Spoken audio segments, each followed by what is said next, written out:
তো আলহামদুলিল্লাহ আজকে আমি আমাদের ধান খেতে আইছি বাড়ির বুগলে দেখেন। তো যাই যাই করুক, যে কোনো মানুষ যে কোনো ফসলই করুক, কারণ একটা কথা কি, আমরা এনে 5 বিঘা আবাদ করছি। 5 বিঘা মাটি, কমসে কম 5 বিঘা মাটি আবাদ করতে 40,000 টাকা খরচ গেছে। এই 40,000 টাকা মানে অন্ধবিশ্বাস, একটা কথা আছে অন্ধবিশ্বাস।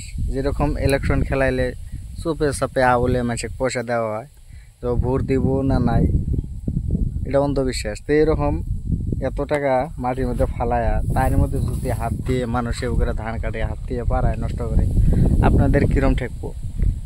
তো আপনারা ভিডিওটা শেয়ার করবেন, লাইক করবেন অ্যান্ড সাবস্ক্রাইব করবেন।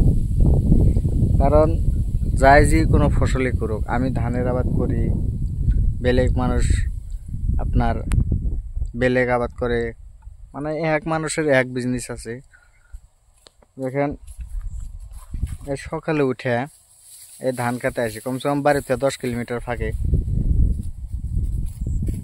অর্থাৎ এই সকালে আসি আবার বিকেলে চাই, আর রাতে এসে ধানে খাত হয়, হাতিয়ে খাত হয় ধান, মানুষে কাটে। তো যাই যে ফসলই করুক, সবের ফসল সবের কাছে আনন্দিত। আমি আমার খেতে এসে ভাল লাগে, আর সারাদিন খেতে এসে থাকি।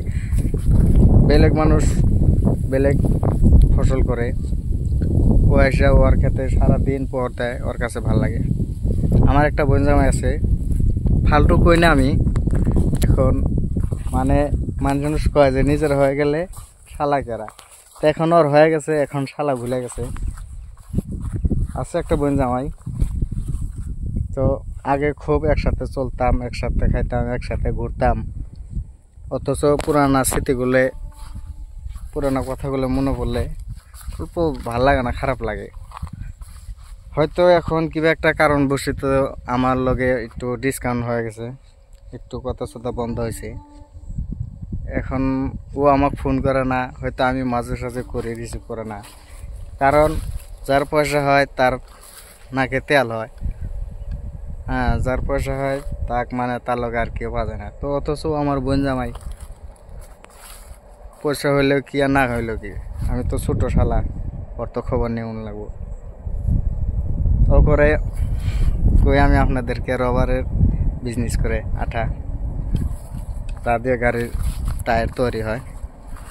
তো আলহামদুলিল্লাহ আল্লাহর কাছে দোয়া আছে, ও সুস্থ থাক, ভালো থাক, ওর কামাই করে ও খা, আমার কামাই করে আমি খাই।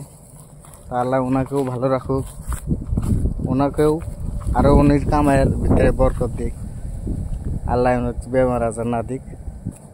তো সবাই ভিডিওটা শেয়ার করবেন আর চ্যানেলটা সাবস্ক্রাইব করবেন। তো আমি এই বলে আশা করছি, যে কোনো ছোটো কাম বা বড় কামই হোক, কোনো কামের ভিতরে সরম নাই। যার যে কাম তার ওই কাম করণই লাগবো, আর করাটাই জরুরি। বেলেগের কাম করা চায়, নিজের কাম করা উত্তম। তো আশা করি সুস্থ থাকেন, ভালো থাকেন, এই বলে কই ভিডিওটা শেষ করছি।